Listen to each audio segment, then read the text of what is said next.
Bang, parkir bang. Oke. Ini Carlos. Mundur, mundur, mundur. Mundur, woi. Gimana sih? Budak apa gimana?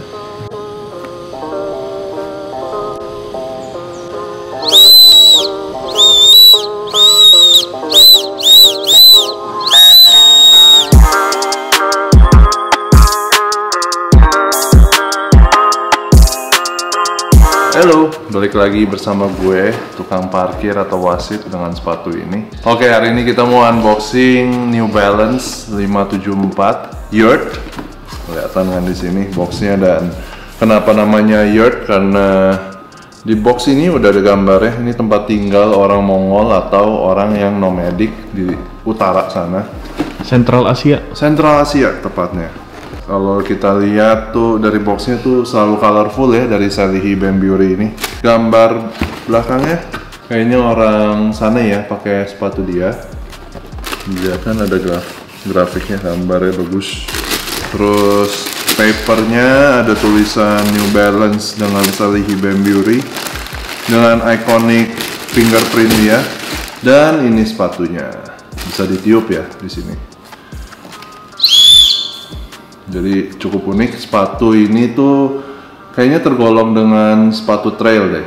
Makanya dia punya outsole cukup tebal, oversize gitu, dan ada absorb teknologi dan roll bar teknologi buat stability-nya.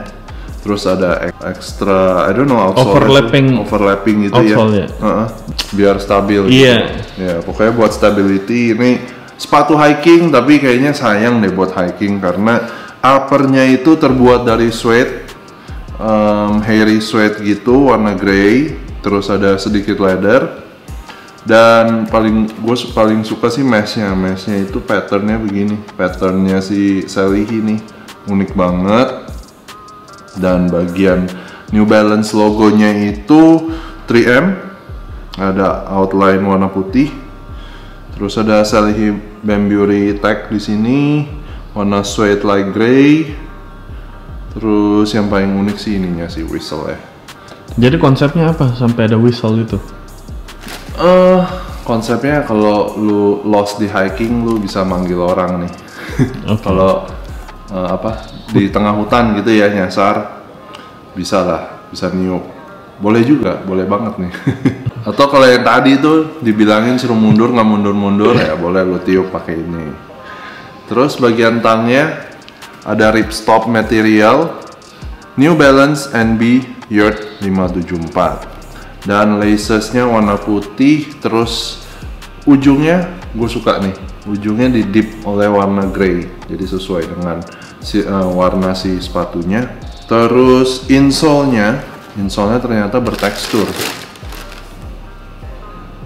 dan warna biru, ada New Balance logo dan Salehi Bembury. Menarik ya. Oh, bagian depan nih tuh jadi ada tekstur leather juga campuran dengan suede. Dan menurut gue ini salah satu sepatu yang boleh banget lah, ada ngide banget lah. Forms follow function. Jadi selain desainnya yang menurut gue cukup unik, ada functionnya juga. Nggak warna-warna doang bedanya. Dan by the way, ini ada dua warna. Satu warna abu New Balance biasa, dan satu lagi warna tan, sedikit ada biru merahnya. Dan gue pilih ini karena memang warnanya warna gue banget nih. Dan retailnya di harga USD $150 aja. Gue bakal rate sepatu ini 9 dari 10 karena inovasinya yang keren. 9,5 sih itu gue. 9,5 ya? Iya. Boleh lah. Jadi resellnya sekarang lu beli berapa kemarin? Resellnya cukup make sense ya, 200-an. Oke, itu aja yang bakal gue tunggu-tunggu. Sebenarnya another pair dari Salehi Bembury, semoga cepet nyampe. Ntar kita review lagi di sini. Oke, itu aja. Gue Charles dari Deep Max. Let's stop flexing and start understanding.